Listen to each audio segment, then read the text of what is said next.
Janine, Oui. Janine, on s'en va en ligne droite vers une enquête royale sur les services sociaux au Québec. Janine, je te prédis, une enquête publique sur les services sociaux, ça n'a plus de maudit bon sens. Qu'est-ce qui se passe? Ces femmes-là les travailleuses sociales font n'importe quoi, excepté ce qu'elles devraient faire. Il y a eu des articles. Ils sont rendus, ils ont le nez fourré dans la psychiatrie, ils bossent des départements de psychiatrie, et ils ne s'occupent pas des personnes pour lesquelles elles sont payées. Qu'est-ce qu'il va falloir faire? Une enquête publique. Une enquête publique, parce Oui. que ça a été Enquête décidé. publique sur la DPJ, enquête publique sur les services sociaux. Ça coûte des tas de millions, ça produit rien, ce monde-là. L'efficacité.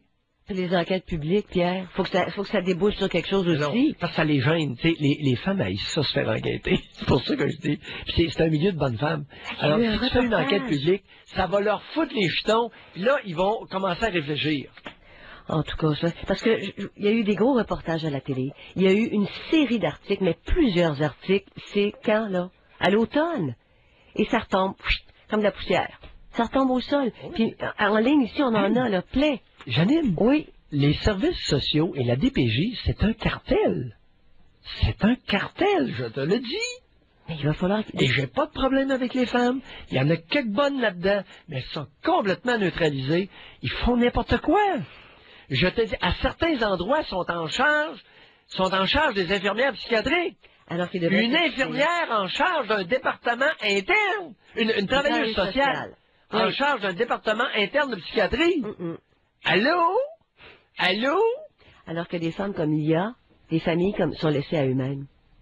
Puis on espère qu'ils vont tenir le coup le plus longtemps. Ma petite madame, vous avez pas l'air de filer bien fort. Hein? On va vous envoyer un psychologue. Tu sais, c'est à peu près ça. Ça n'a pas de bon sens. Ça fait 18 ans qu'elle supporte, qu'elle fait des démarches. Je comprends très bien son cas, là. Puis là, on y sort toutes sortes de mots, de l'audimutité, puis il est dysphasique, puis hey, il y a tout le jargon de l'Université de Montréal dans son dossier. Et votre père vous dit que c'est probablement un enfant qui est autiste. Voyons, c'est déficient. Écoute, 73, 80 quotient intellectuel, intelligence limite, et puis avec toutes sortes d'autres symptômes.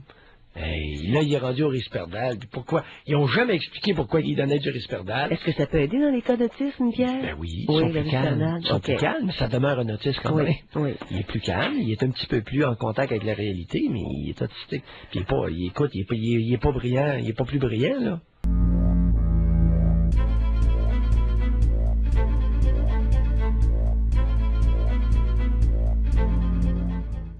Il y a eu un deuxième suicide en 5 mois au centre jeunesse d'Huberdeau dans les Laurentides. Et Harold, vous avez appris que la coroner déplore le manque d'accès à des pédopsychiatres et aussi le manque de formation des éducateurs.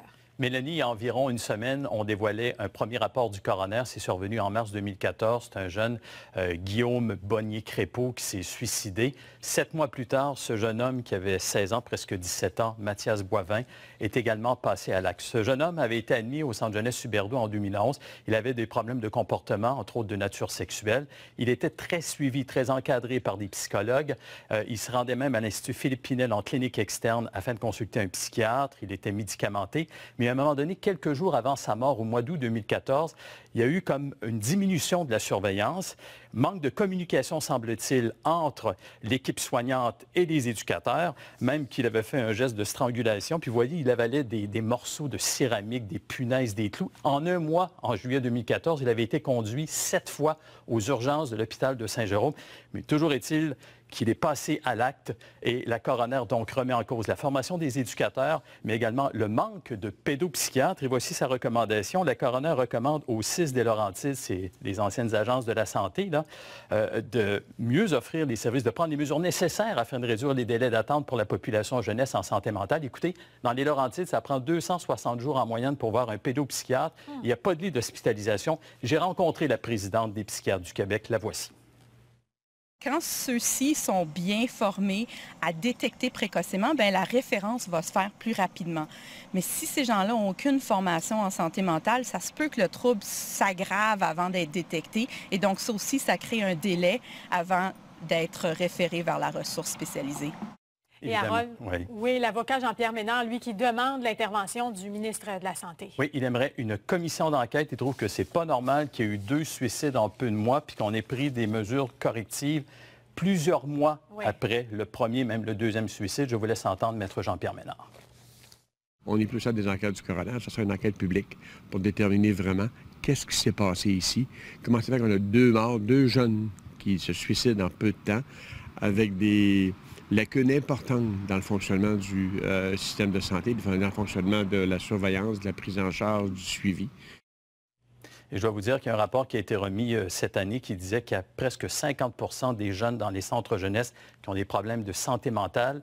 Il n'y a que 200 pédopsychiatres au Québec, donc un grave problème. Et ça ne veut pas dire que les jeunes qui sont à la DPJ ont des services plus rapides que les autres. Non. Un reportage à suivre un peu plus tard. Et 260 jours, c'est une éternité quand les jeunes ont besoin de services rapides. Puis ça, c'est une moyenne, hein? Oui, il y en a pour qui c'est plus long. Merci beaucoup, Évidemment. Harold. Merci.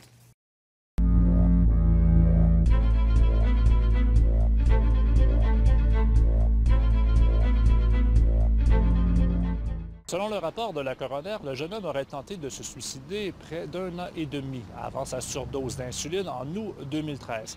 Mais seulement quelques intervenants qui œuvraient auprès de ce jeune au centre jeunesse étaient au fait de cet événement. Ces faits amènent la coroner à conclure que le risque d'une récidive a été sous-estimé. Elle dénonce aussi le manque de formation des intervenants du centre jeunesse au Bas-Saint-Laurent. Selon la coroner René Roussel, ces intervenants n'auraient pas tous la formation nécessaire en prévention du suicide. Du même souffle, elle questionne le manque de communication entre les intervenants du centre jeunesse et ceux du réseau de la santé dans ce dossier.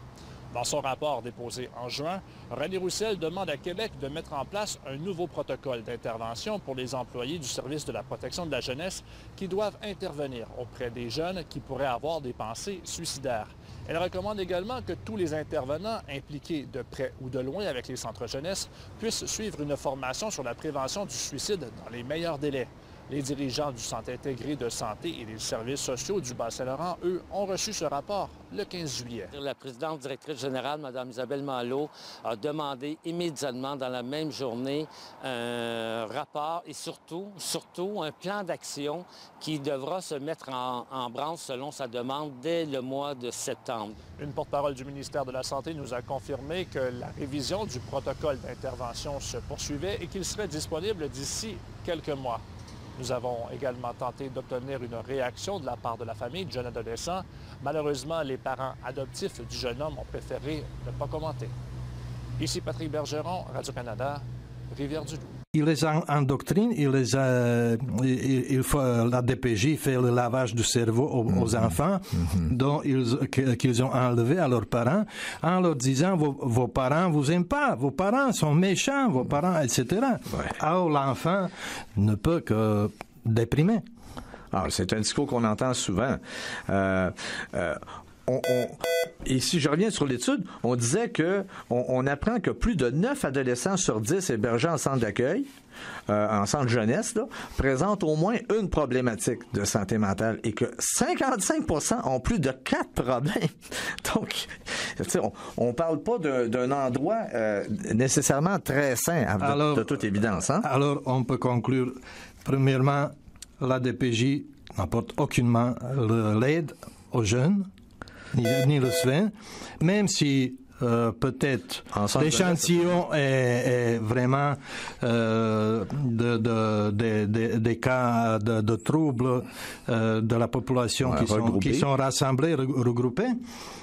Mais est-ce que l'État qui prétend de pouvoir faire mieux que leurs parents, les aider, ces jeunes-là, est-ce qu'il le fait vraiment? Mais non, évidemment que non. Et même le coroner le constate. Ah, il le constate définitivement. C'est sûr qu'il y a vraiment un problème au niveau des centres. Et ça coûte des milliards, C'est très, très cher. Une vraie industrie. Ah, bien sûr. Et c'est un système qui s'entretient. On peut facilement voir que on s'organise pour aller chercher des sous là-dedans.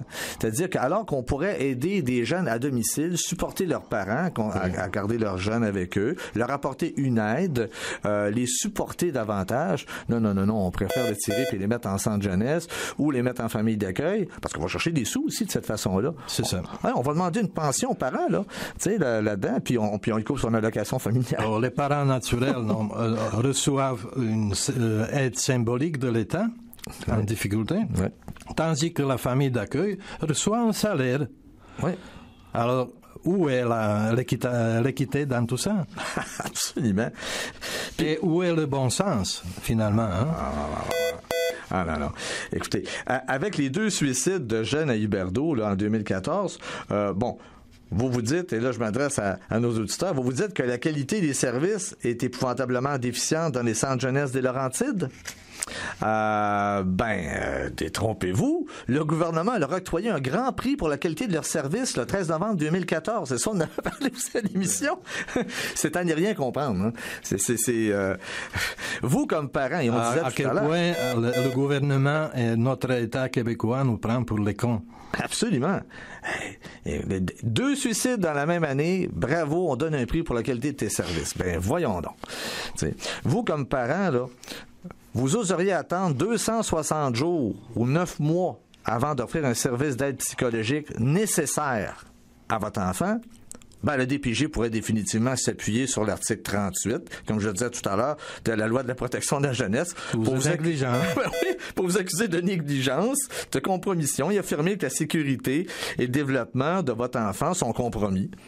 Techniquement, là, vous pourriez vous faire retirer votre enfant, là. Un centre jeunesse fait la même chose. Non seulement on ne le sanctionne pas, mais on pourrait lui accorder un prix pour la qualité de ses services. Personnellement, je le dis sans détour, je trouve ça répugnant.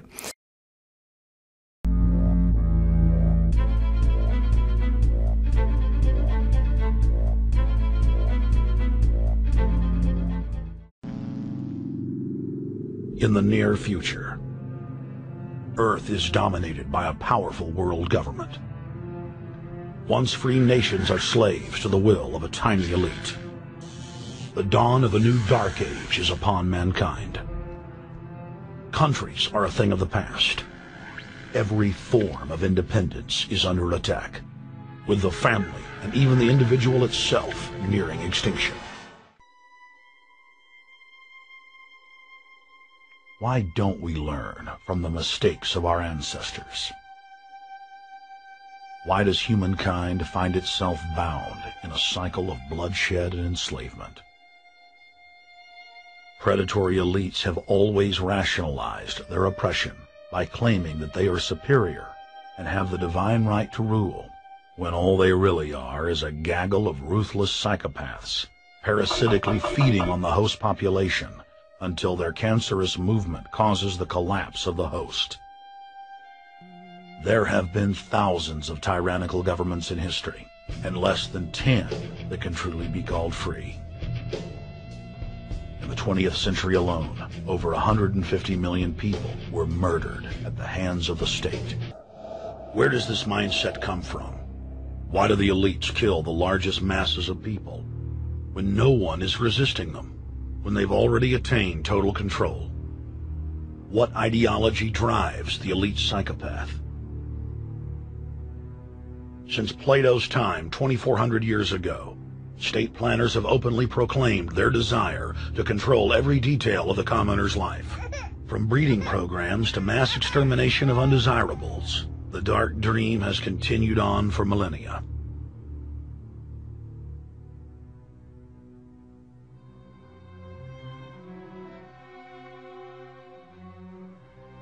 The scientific rationale for tyranny has always been attractive to elites because it creates a convenient excuse for treating their fellow man as lower than animals. Robert Thomas Malthus, famous for saying that a mass food collapse would be helpful because it would wipe out the poor. His fictional scenario would later be called a Malthusian catastrophe. Malthus is important because his ideas led to the rise of a new scientific field that would dominate the course of human history for the next 200+ years.